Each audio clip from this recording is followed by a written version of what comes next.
They say the hardest part about grief is that the world doesn't stop spinning just because yours did. Ethan learned that on a Tuesday morning, standing in a cold hospital hallway under buzzing fluorescent lights. His mind refused to process what the doctor had just told him.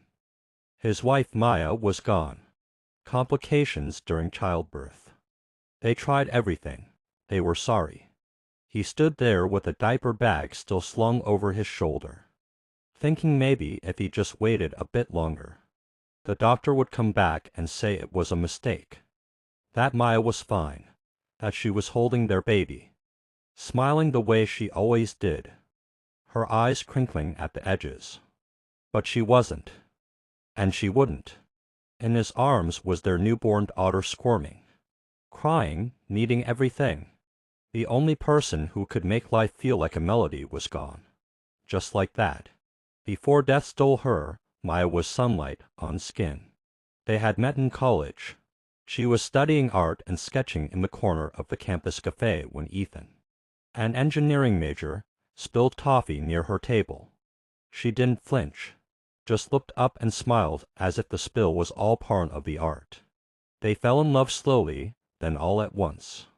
Their first apartment was tiny, with leaky pipes and floors that creaked like haunted wood. But it echoed with laughter. Ethan worked long hours on construction sites. Maya taught painting to children in after-school programs. And they built a world on dreams and faith. Losing their first pregnancy nearly broke them. But Maya had whispered, "We'll try again." And they did. Hope, their daughter, was the new beginning they prayed for. But she arrived into the world alone, carried by a father who couldn't breathe without the woman who should have been there to name her. Ethan named her Hope because it was the only thing he had left. The funeral was quiet. People came with casseroles, condolences, and the kind of hollow comfort that doesn't know where to land. Everyone spoke about Maya's warmth, her laughter, her art, but Ethan couldn't feel any of it. Her paintings still hung on their walls. Her voice lingered on the voicemail. Her scent was in the sheets, but she was nowhere. Nights became the worst, when the world went quiet and the baby cried and there was no one else to take the shift. He'd rock her slowly, whispering stories about her mother she'd never meet. At one point, he stood in front of the bathroom mirror, dark circles under his eyes, toothbrush in hand, whispering to himself, "You can't fall apart. She's watching. Hope needs you." But he already was falling apart. Ethan's job let him go 2 months after Maya's death. He was too distracted, too tired, too unavailable. He couldn't blame them. Bills piled up. Laundry overflowed. Hope got sick, and he almost missed her pediatric appointment because he'd fallen asleep with her bottle in his hand. People offered to help his mother. The neighbor, friends from church, but every time someone stepped in, it felt like one more reminder that Maya was gone. So he refused. He needed to prove he could do it. Alone, for Maya, for Hope. But inside, he was unraveling. Help came in the form of a stranger named Marcus. They met at a support group for grieving parents. Marcus had lost his wife to cancer 3 years earlier. He spoke softly, carried himself like someone who'd learned to walk again after being broken. "Grief doesn't leave," Marcus said one day. "You just learn how to carry it better." He started calling Ethan once a week. Stopped by with groceries. Babysat Hope once so Ethan could take a nap, a real one, in a real bed. It didn't fix things, but it kept Ethan afloat. Marcus encouraged him to go back to school. Not college, but a certification course in drafting and design. "You're good with structure," Marcus said. "Use that to build something again." So Ethan enrolled in an online course. He studied at night, with Hope asleep on his chest. The first test came, and he failed miserably. He nearly quit, but Marcus showed up the next day with pizza and a pep talk that felt more like a sermon. "You're not doing this to be perfect," he said. "You're doing this to move." Ethan passed the next exam, and the next. He got a job, a modest one, remote, but steady. Hope turned to and called him Dada with her sticky fingers curled around his neck. He smiled more, laughed sometimes. He even went on a date, once. But grief was still there, waiting in the silence. It was Hope's third birthday when it hit him again. Hard. He stared at the cake, at her little hands clapping. And all he could see was Maya not being there. She should have made the cake. She should have decorated. She should have held their daughter and cried happy tears. He went quiet after that. Stopped answering Marcus calls. Told his boss he needed time off. He stopped eating full meals. Began losing weight. Hope started crawling into bed with him at night saying, "Don't be sad, Daddy." But he was. And no matter how hard he tried, the light didn't come back this time. One cold Thursday morning, while Hope was still asleep, Ife unwrote 2 letters, one to her, one to Marcus. He fed her breakfast, let her play with her crayons. He kissed her curls, sat with her until she drifted off for her afternoon nap. Then he left the door unlocked, and let go. Marcus found the letters, found Hope, but not Ethan. At the funeral, people cried not just because he was gone, but because they realized they hadn't seen him. Not really. Not in his silent tears, not in his strong facade. Marcus read the letter aloud at the service.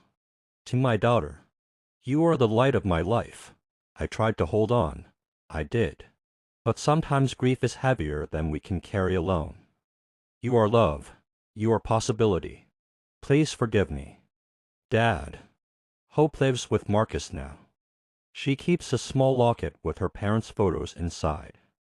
Every year on Ethan's birthday, she draws him a picture and whispers, "I love you," to the sky.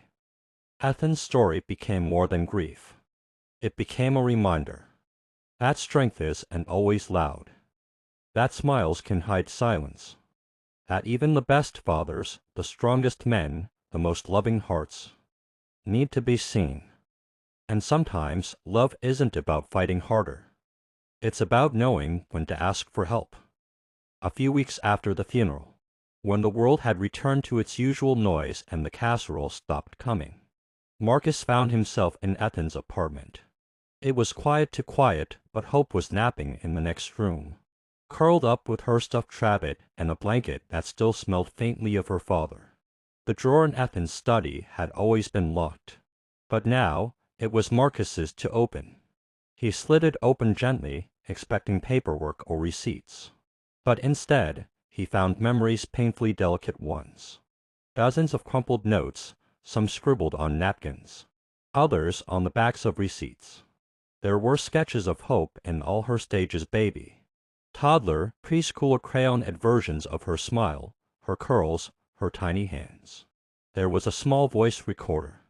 With shaking hands, Marcus pressed play. "If something happens to me, tell her I loved her every day." Ethan's voice whispered through static. "Tell her I stayed as long as I could." Marcus sank to the floor. The words weren't meant for him, but they stitched a broken thread inside him. Ethan had been reaching out in the only way he knew how, quietly. Through notes, through sketches, through frozen moments wrapped in ink. That night, Marcus began to collect it all in a leather-bound journal, a memory book for Hope. A way to ensure Ethan's love wouldn't just be remembered. It would be felt. Hope had nightmares for weeks. Some nights, she cried and begged for her daddy to come back. Other nights, she just clung to Marcus and wouldn't let go. But healing has its own rhythm, and it often arrives in whispers. One sunny afternoon, Marcus found Hope sitting at the kitchen table with her crayons scattered around her. She was drawing stars, clouds, and a large yellow heart. "This one's for Daddy," she said softly, "so he can have stars with him." Marcus knelt beside her. "Can I show you something your dad made?" He brought out the memory book. Page by page, she turned through the letters. The silly doodles, the words her father never had the chance to say aloud. Her little fingers brushed the ink like she was touching him again. She smiled. He really loved me, huh? Marcus kissed her forehead, more than anything. That night, they read one page from the book before bedtime. It became their new routine. It was how she fell asleep with her father's love echoing in her ears, and Marcus's warmth wrapped around her. The laughter returned slowly, her smile lingered longer, and she no longer looked up at the sky with tears but with hope. On the first anniversary of Ethan's passing, Marcus and Hope stood in the backyard under a quiet, golden sky. Hope, now 6, clutched a blue helium balloon with a folded piece of paper tied to it with string. "Are you ready?" Marcus asked. Hope nodded solemnly. "I wrote Daddy a new letter. I told him I'm okay now, and I love him all the way to the stars." She released the balloon. It danced upward, swaying in the breeze, then began to rise steadily toward the clouds. They watched it until it disappeared. "I think he got it," she whispered. "I think so too," Marcus said, gently taking her hand. That night, Hope added a new drawing to the memory book, one of her, Marcus and Ethan holding hands under a rainbow. Her smile in the picture was full and free. Grief didn't vanish, but it softened. Became something sacred, something they could hold together. Because love doesn't end, it evolves.